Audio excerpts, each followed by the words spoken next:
There was the filler episode, the filter, and then the fella.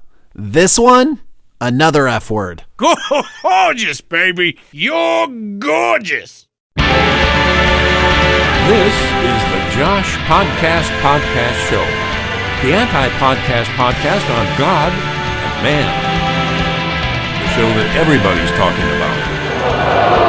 The show that will become a necessary part of your weekly mental diet.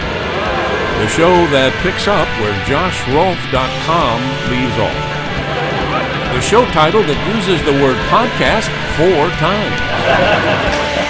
Introducing your host, Josh Rolfe. You know how you can see something once and not notice? Twice, still not notice. But down the road, through repetition and your mind waking up to a certain fact or place or idea, a person, a group, ... Can you say ... or do you have to say etc. when speaking?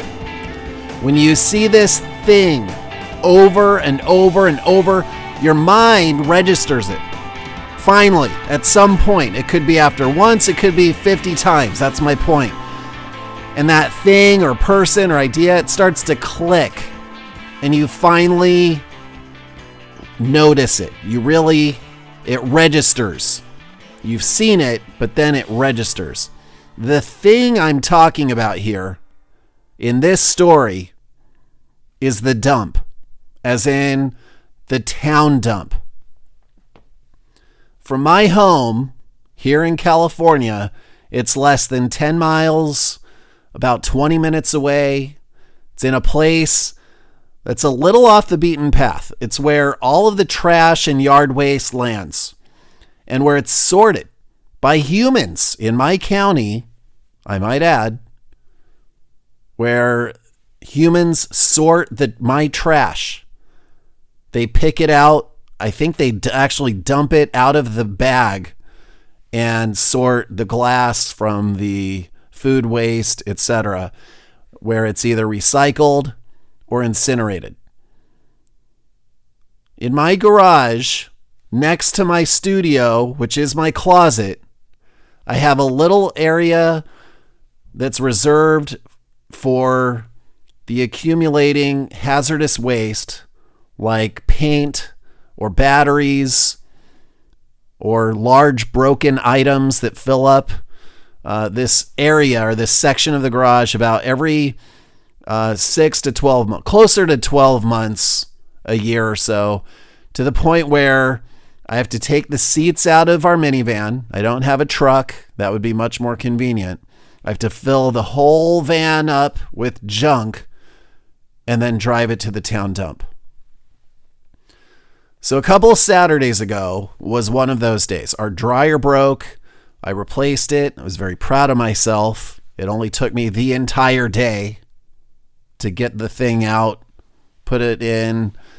I did screw up by not putting the washing machine hose back in where the excess water and the dirty water goes out into a drain.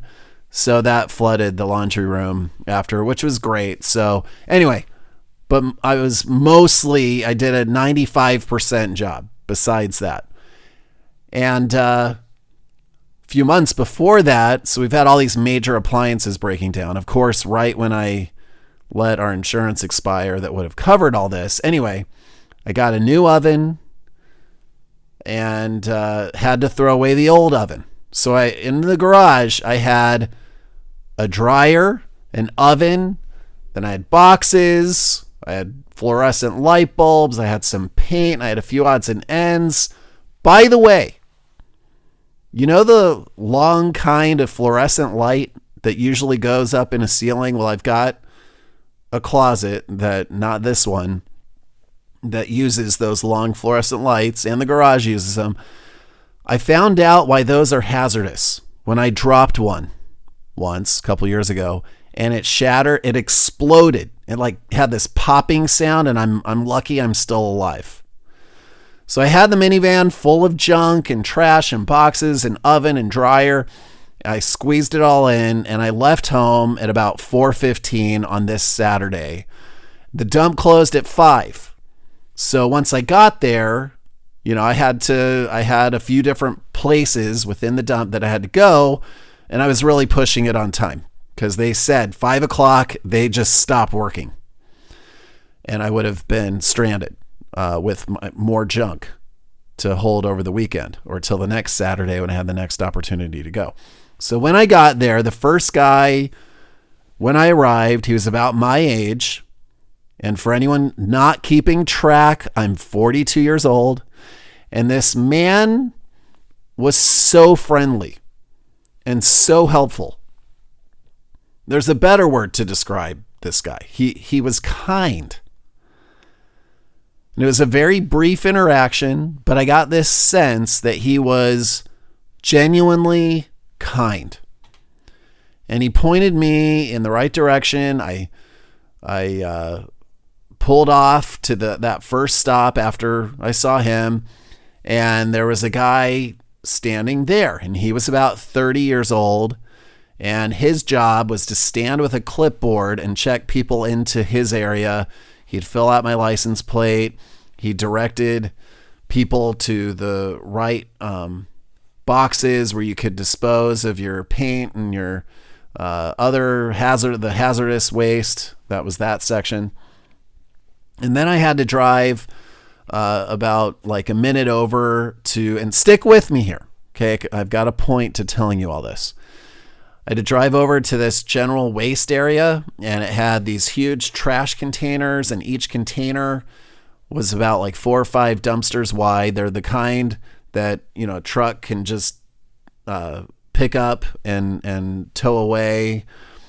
So you're basically throwing your big heavy junk, not the dryer and the oven, but all the other stuff into these bins. And there's such an amazing emasculating feeling of tossing a chair or an old desk or a bike into these bins. It's pretty fun. So the man who was checking people in there, he was there was another guy there. He was about 25. He pointed me to I think it was section 6. He was like, go park in 6, where I would throw everything away. And then he pointed to another location where I would be able to drop off the oven and the dryer. I was by myself, by the way. Don't know if any of you have ever lifted an oven and a dryer in and out of a van, but that's what I did. So I'm not bragging here, but it did take some ingenuity to do this by myself. Anyway, I screwed up because at this point it's getting close to closing, and I realized that I hadn't dropped off the light bulbs and this like bucket of, it was a toxic mix of cleaning solutions and motor oil in that I hadn't disposed of in the hazardous waste area when I had been there. So I went back, and I had less than 5 minutes, and there were 4 cars ahead of me. And fortunately for me, I was the only one who had a receipt who had checked in. These people had somehow skipped that stop, but the first truck wouldn't leave.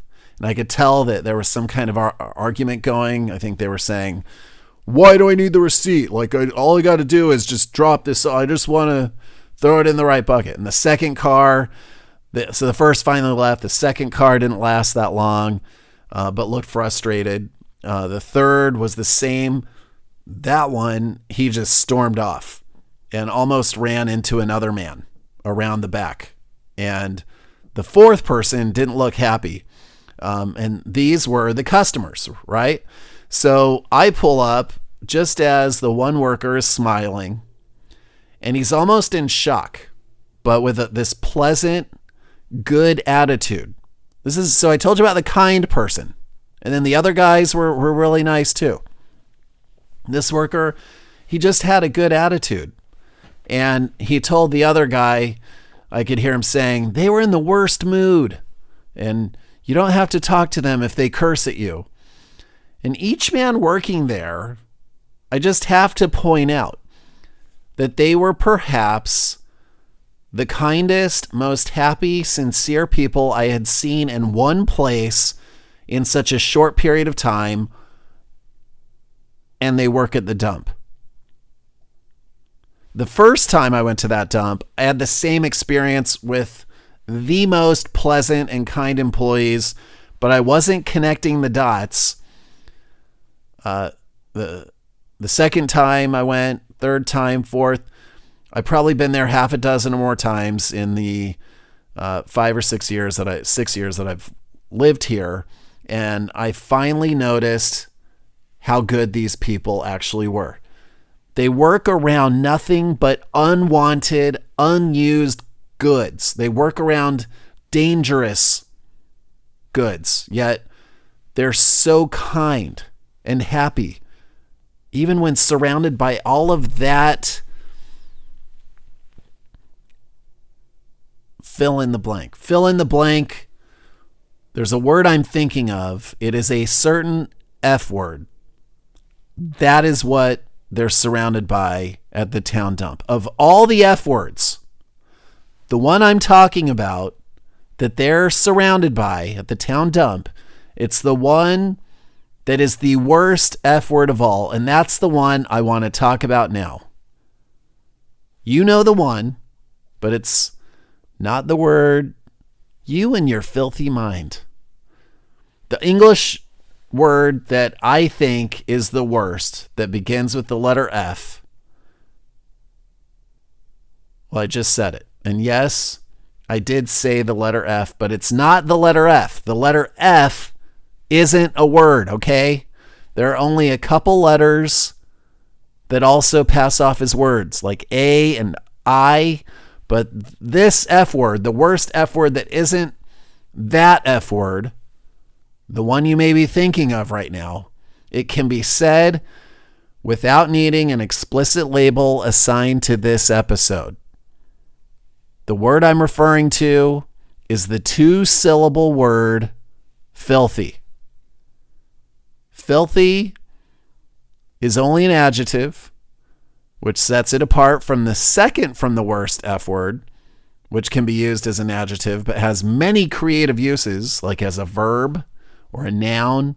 It's rarely an adverb, and I'm sure it's also used in many other creative ways. Filthy is an adverb too, but filthy is mainly an adjective.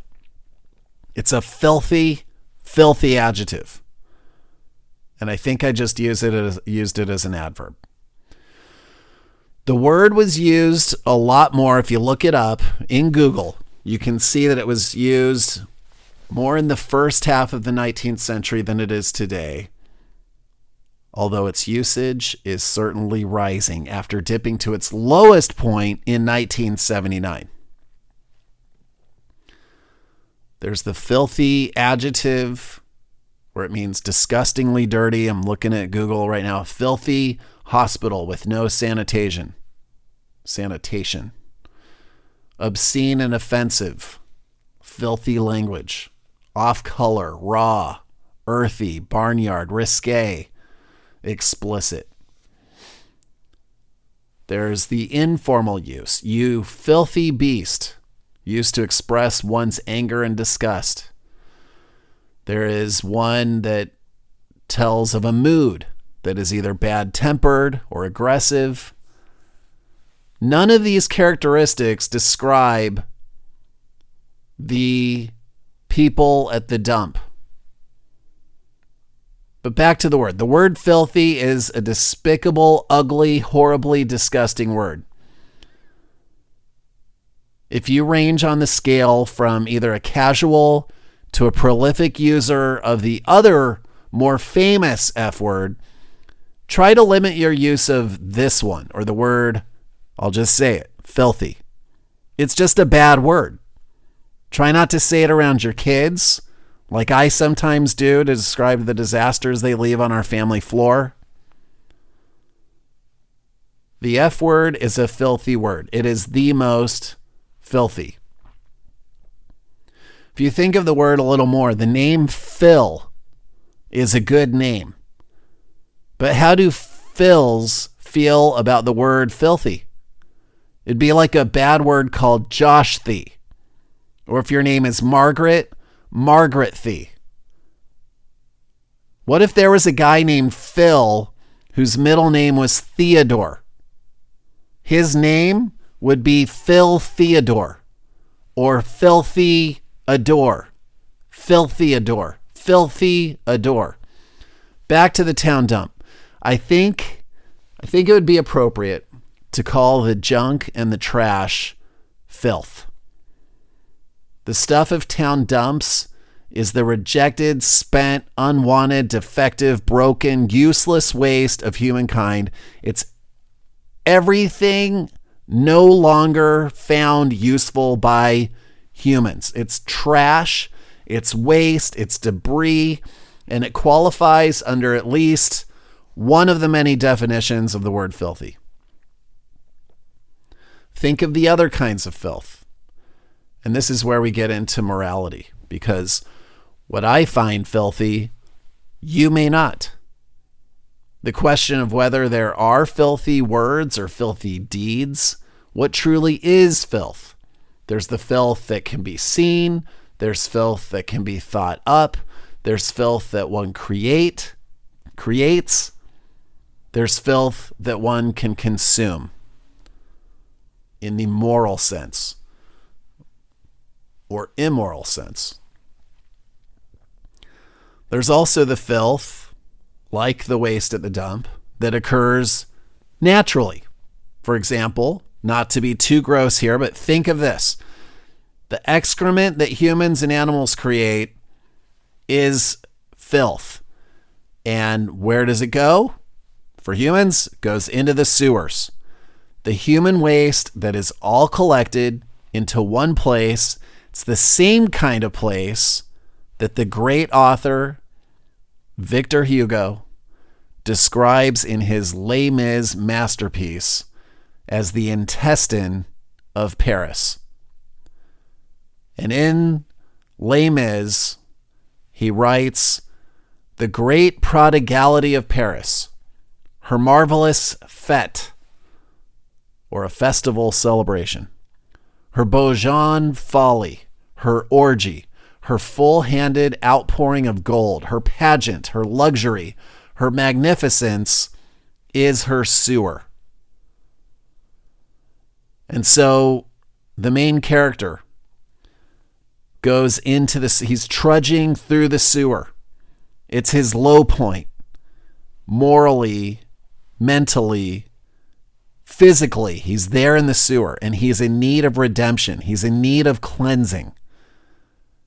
And you get through the sewage, you get through the other elements of the story, and he finds it. But you could say that today, in your life, in my own, that we're all living in this type of pageantry, in our luxury.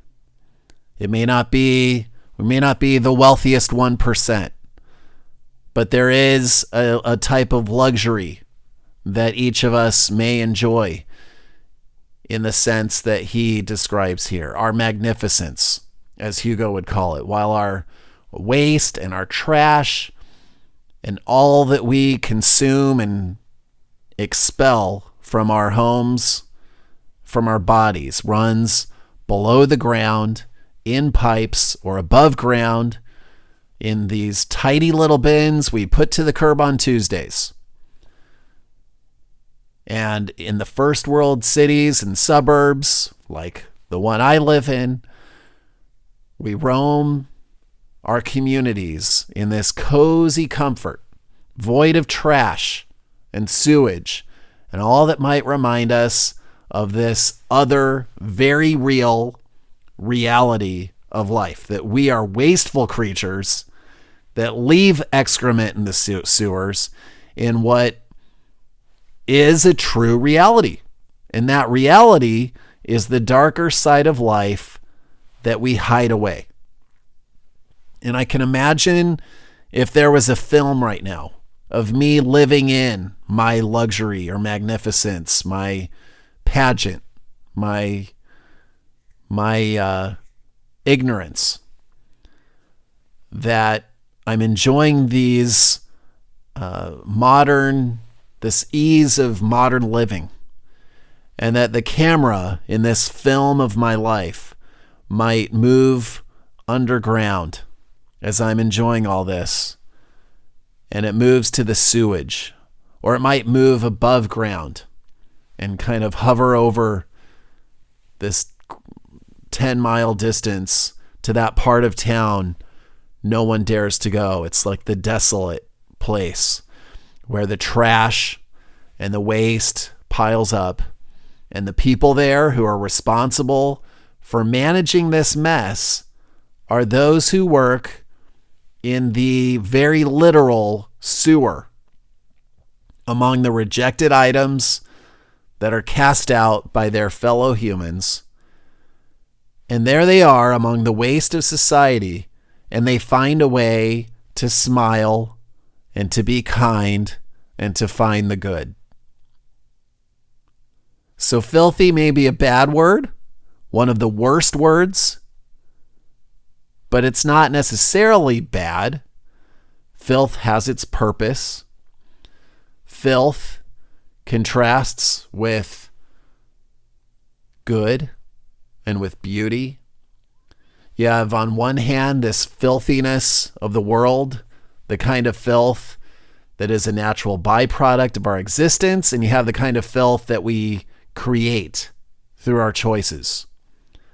And on the other hand, if we choose to create it, the good.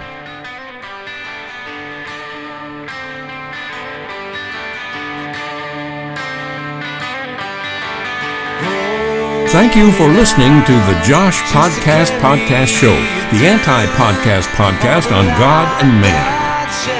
For more information, visit joshpodcast.com. Follow Josh on Twitter at Josh Rolfe. That's Rolfe, R-O-L-P as in podcast, H. Now go and have the best day and night ever. And have fun.